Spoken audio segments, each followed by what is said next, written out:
81 साल के आसाराम बापू को दुष्कर्म के एक और मामले में उम्र कैद की सजा सुना दी गई है। वो पहले से ही जोधपुर की एक जेल में दुष्कर्म के ही मामले में सजा काट रहे थे। मंगलवार को गांधीनगर की सेशन कोर्ट ने इन्हें दुष्कर्म के ही एक दूसरे मामले में उम्र कैद की सजा सुना दी। ये मामला साल 2013 में सूरत की एक महिला की ओर से दायर करवाया गया था। आसाराम बापू कुछ साल पहले तक देश के एक नामी आध्यात्मिक गुरु हुआ करते थे। इनमें आस्था रखने वाले लोगों की संख्या लाखों में थी। इनके सत्संगों में लोगों का हुजूम उमड़ पड़ता था और इन्हें गुरु बनाने वाले खुद को धन्य समझा करते थे। आलम यह था कि धीरे धीरे इनसे जुड़े ट्रस्ट के पास पैसा बढ़ता गया और देश भर में इनके आश्रमों की संख्या 400 से भी ज्यादा हो गई। आसाराम के इन 400 आश्रमों के अलावा 40 से ज्यादा गुरुकुल केंद्र, 17,000 से ज्यादा बाल संस्कार केंद्र और 1500 से ज्यादा सेवा समितियां हैं। यानी शॉर्टकट में कहा जाए तो इनके पास आध्यात्म के नाम पर एक बड़ा एम्पायर है। मीडिया रिपोर्ट्स की माने तो आसाराम बापू के इस अध्यात्म के एम्पायर की अनुमानित कीमत 10,000 करोड़ से भी ज्यादा की हो सकती है।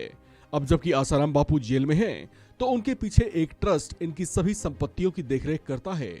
इसमें बड़ी भूमिका निभाती हैं आसाराम बापू की बेटी भारती श्री, जो पूरी शिद्दत से इसकी पूरी जिम्मेदारी उठाती हैं। भारती श्री ही देश भर में फैले आश्रमों के प्रमुख के तौर पर काम कर रही हैं। आपको बता दें कि आसाराम की बेटी भारती श्री ने यह जिम्मेदारी तब संभाली है जब खुद आसाराम और उनके बेटे नारायण साईं जेल में बंद हैं। जिस ट्रस्ट के जरिए भारती श्री ये पूरा जिम्मा संभालती हैं, उसका नाम है संत श्री आसाराम जी ट्रस्ट, जो कि एक चैरिटेबल संस्था है जिसका मुख्यालय अहमदाबाद में है। भारती अब इस ट्रस्ट के मुख्यालय से रोजाना की गतिविधियों को संचालित करती हैं। मीडिया रिपोर्ट्स के मुताबिक जो लोग भारती श्री के साथ रहते हैं वो बताते हैं कि वह न केवल खूब यात्राएं करती हैं, बल्कि देश के अलग अलग राज्यों और केंद्र शासित प्रदेशों में फैले आश्रमों के रोजाना के कामकाज और अर्थतंत्र को अपने नियंत्रण में रखती हैं। हालांकि आसाराम बापू की तरह वो अलग अलग शहरों में जाकर कोई प्रवचन जैसे कार्यक्रम नहीं करती। कहा जाता है कि वो आश्रम के अलावा खुद को लो प्रोफाइल रखना ही पसंद करती हैं। अहमदाबाद, जहां पर संत श्री आसाराम ट्रस्ट का मुख्यालय है, वहीं पर आसाराम ने अपना पहला आश्रम स्थापित किया था।